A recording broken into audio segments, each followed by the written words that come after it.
Motivation பேசுறதுக்கு class போகிறீங்களா அப்படின்னு என்னை கேட்டாங்க. மோட்டிவேஷன் பேசுறதுக்கு கிளாஸ் எல்லாம் போக தேவையில்லை, சரிங்களா? ஒரு சில விஷயங்களை ஆராய்ந்து பார்க்கணும். நிறைய பேர்த்துக்கிட்ட பேசணும். சின்ன பசங்கள்கிட்ட சின்ன பையனாட்ட பேசணும், பெரியவங்ககிட்ட பெரியவங்களாட்ட பேசணும்.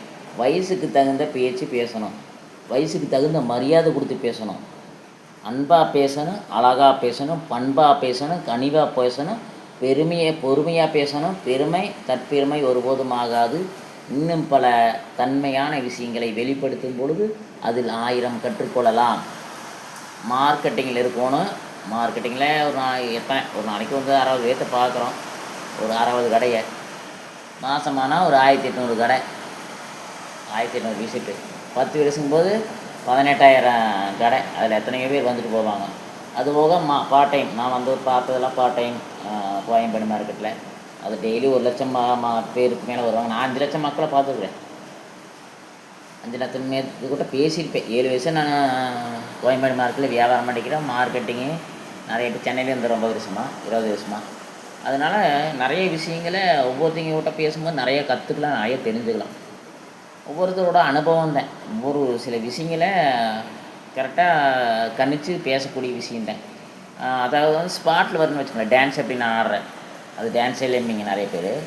எனக்கு அது டான்ஸ் தான். நிறையா டான்ஸ் மாஸ்டர்ஸே டான்ஸ் தான் சொல்கிறாங்க.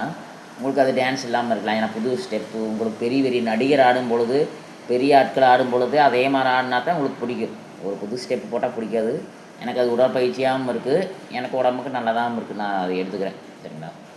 அதே மாதிரி தான் எதை சொன்னாலும் புதுசாக சொல்கிறதுக்கு உண்டான விஷயம், நம்ம கற்றுக்கக்கூடிய விஷயம், நான் தெரிஞ்சுக்கிட்ட விஷயம். எதாக இருந்தாலுமே ஒரு கிரிக்கெட்னால் 2 ப்ரைஸ் கொடுக்குறாங்க. மேன் ஆஃப் த மேட்ச்சு, அவ்வளோதான். பெஸ்ட் கேட்சே தோணும், அவ்வளோதான். நம்ம வந்துட்டு ஒரு கிரிக்கெட்டுக்கு வந்து 3 ஒரு மேட்ச் லீக் நடத்தினா 3 அல்லது 4 ப்ரைஸ் கொடுப்போம். வித்தியாசமாக புதுசாக இருக்கும். ஒரு கிரிக்கெட் வந்து அது ரூல்ஸு ஒரு டிஃப்ரெண்ட்டாக இருக்கணும். நம்ம பசங்கள்கிட்ட சொல்லிக் கொடுக்குற விதங்கள் ஒரு விதமாக இருக்கணும். இந்த மாதிரி பல்வேறு விதமான யோசனைகள் சொல்லும்பொழுது யோசிக்கும்பொழுது ஏகப்பட்ட மோட்டிவேஷன் ஸ்பீச் உள்ளே வந்து அமையும்.